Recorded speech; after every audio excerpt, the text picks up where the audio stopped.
also a social media strategist.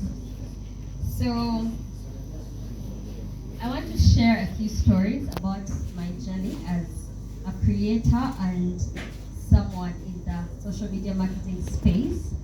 Um, I'll be sharing about why it is important for us to share our stories as individuals and as people who have businesses or organizations. I am aware that most Rotarians and Rotary at large is passionate about reaching out to people who are disadvantaged or not very privileged. So, I mean, what would this session be without me sharing a few stories? So I'm going to share a little bit about how I got into this space and a little bit about my journey, and from the story, I'll be able to pick a few points. I hope you'll be getting a few points as I speak. So I wasn't really intentional about being in the digital marketing world. I found myself there somehow. So it all started in, I think, 2018, 2017. I was very active on social media, mostly on Twitter. I think I got my, which is now X by the way, but I like to call it Twitter because X is just, I don't get it. Yeah, so I was online, I was active, and I was fresh out of high school exploring all these platforms. And I really had, I never thought that these platforms could give me an opportunity for me to do the work that I am doing right now. So I was just like any other person. We just wake up, share tweets. If there's one thing I remember, 2018, 2019, Twitter, it was crazy for Twitter was. So it would be a crazy place. Like every day you would find Uganda fighting with Kenya, Kenya fighting Tanzania, Nigeria fighting Uganda. So it was such a mad place, such a mad environment. But if you recently joined X or Twitter, just ask someone who has been on that platform like in 2019, 2018, they will tell you how rough that place was. Like, people would really depress you, and if you didn't have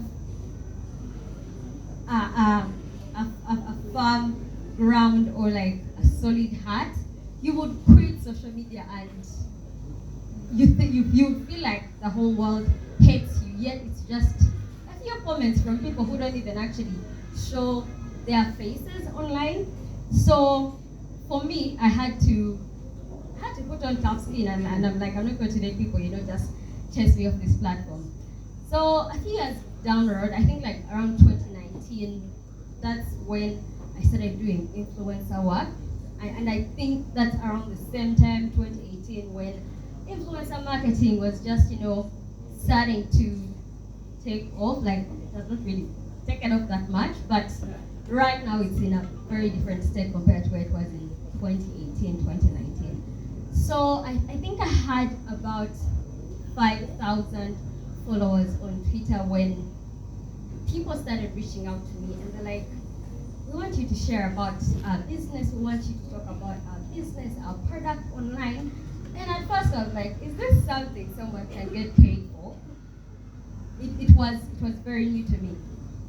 So I accepted. I'm like, yeah, bring it on.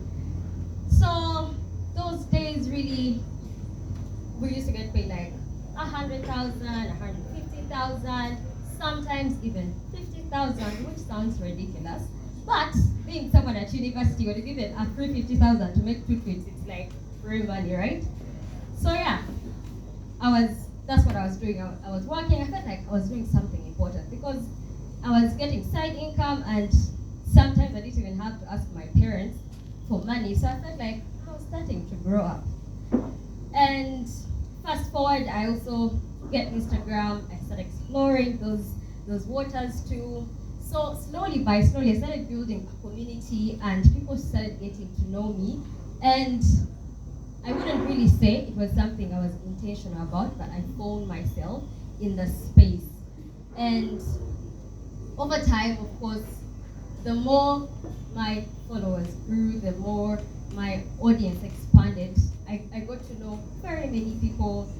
I got to work with different people. And for me, because I was still at campus, it was very exciting to be able to get called to an event. Everything is paid for. All you have to do is just talk about what these people are doing. Basically, just communicate what this organization or what this company is doing.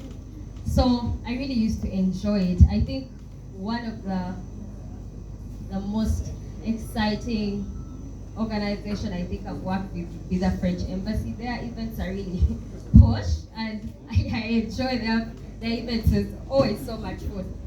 So when in 2020, I had been influencing, I think, for like 2 years, and that's when I got introduced to the world of marketing experts like Neil Patel. I somehow landed on Adam Efroy and Vanessa Lau, and they were doing really amazing stuff. And of course, when I was seeing what other creators in other countries were doing, like in the UK and in the US, I was like, we still have a lot of work to do in Uganda, and we are not quite there yet, but we are getting there. That I can see the improvement. So I started teaching myself more about digital marketing. I learned on HubSpot Academy. I take their course. I find Google courses in digital marketing. So I really wanted to learn, because I saw that beyond the numbers, beyond the small money I was making as an influencer, there was opportunity to make more and get more deals. So I taught myself different things about digital marketing. And that is when I started to expand my knowledge, and I started offering social media marketing as a service, which is also one of the other ways that you can use your audience to make income.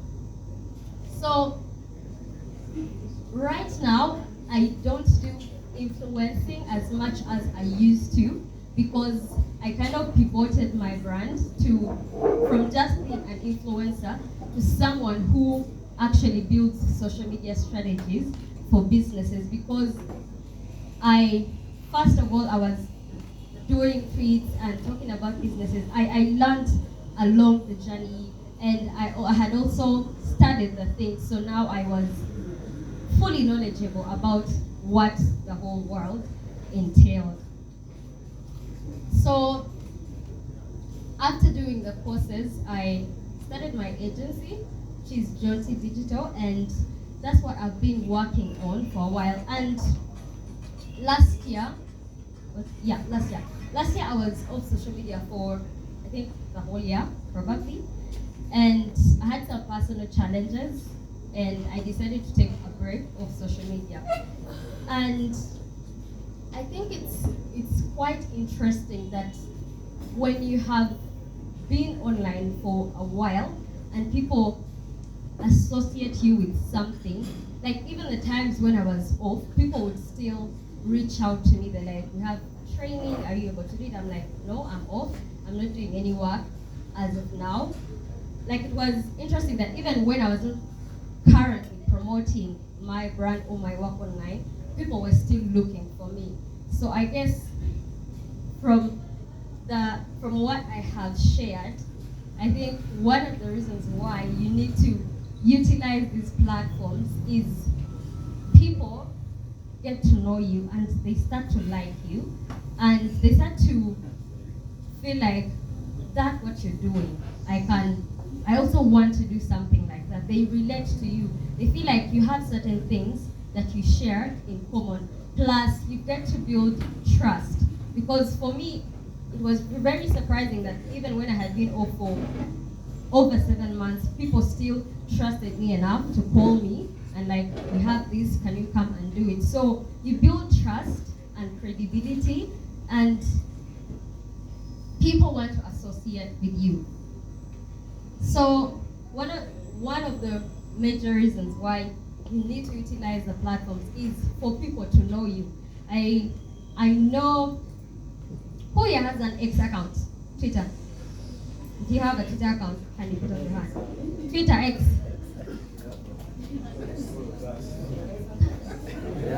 Guys, no, I'm not taking 4 people. Otherwise, why would I be sharing? Please, kindly, if you have an X account, put up your hand. Okay, that's better. That is better. Okay, who has Instagram?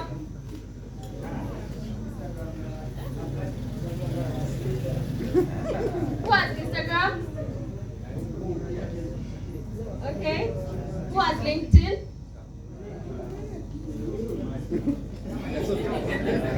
Some of you really. Nothing. Okay, who has TikTok?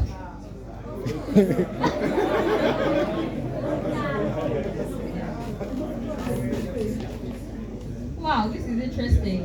But I know most of you did not put up your hands, but I asked for a reason because when I started talking about these platforms, I could see some of you, your faces started to light up. Why? Because there are specific emotions you relate with these platforms. Suddenly you remember a video you saw on the platform, or you remember an opportunity that you got from the platform, things like that, right? So you have to be on these platforms. I mean, there are times when I'm waking up and I'm like, why should I do it? But today I know that I have to do it because it has really opened me up to so many things I never knew would be possible. You know, today if you let us take an example that you go to apply for a job and you're 2 people. There's one who's like very active on social media. They talk about maybe a few projects they've done, a few volunteering opportunities they have had, and another person is totally blank. Chances are the other person who's sharing about what they've been doing is more likely to get that job. Why? Because the employer is not oblivious. They'll be checking to see really who is this guy, what have they done, is there, who, like, what are people saying or talking about him, or what is he saying about himself. So if you do not use the platforms to build your own brand, sharing what is actually true about you, there will be people who will use the same platforms to build the brand you don't want them to build. You've seen people who have found their photos online where the person doesn't even have an account, but people are using their accounts to tarnish their name. So one of the ways you can safeguard people saying things that are not true about your organization is having accounts that you use to share your brand values, your story, your impact. It's not just about sharing nice photos, but people actually use social media to influence how you think, to influence your opinions, and to actually change your opinions. I am sure there are people who, you probably had a certain musician you liked, but because you've been watching videos of a certain musician, you start to feel a likeness toward them. It's because that content, the content that you keep seeing is made in a way to communicate something to you. So you need to use the platforms to take advantage of all the opportunities that are available. And if you're doing non-profit work, it's very essential that you have your activities online, because especially if you are a young organization, one of the best ways to really put yourself out there and get people to see what you're doing is to utilize these platforms. I mean, you just need a phone that can take good photos and someone who can write about it.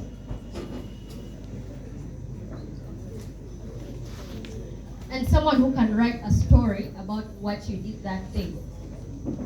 I, for one, I know people I've worked with and they've gotten deals and opportunities to work with big organizations because someone just saw a post that they shared on LinkedIn or on any platform, and they felt like someone I would like to partner with. This is someone I could potentially work with. So out there, and you never know what is going to come your way. Then when you share your story, you are in control. You can if someone says something that is not accurate about your brand, if you've had your accounts for a while and you've been building credibility, anyone can see that someone is just trying to tarnish your name. So you always have opportunity to say what is the actual truth. But let us say, imagine an organization that has been doing work, and all of a sudden there's this news article that is trending, but this organization has 0 followers on all the accounts. How are they going to be able to defend themselves? Yes, you could do TV and do an interview, but how many people watch TV interviews these days? Like, the biggest percentage of the population is young people, and they are on their phones. So you have to meet people where they are already interacting. So I would like to encourage you all, use these platforms, utilize them, share your story. Everyone here has a different story. No one has a path that is exactly similar to another person's. I know of a guy who he had a bad accident and was bedridden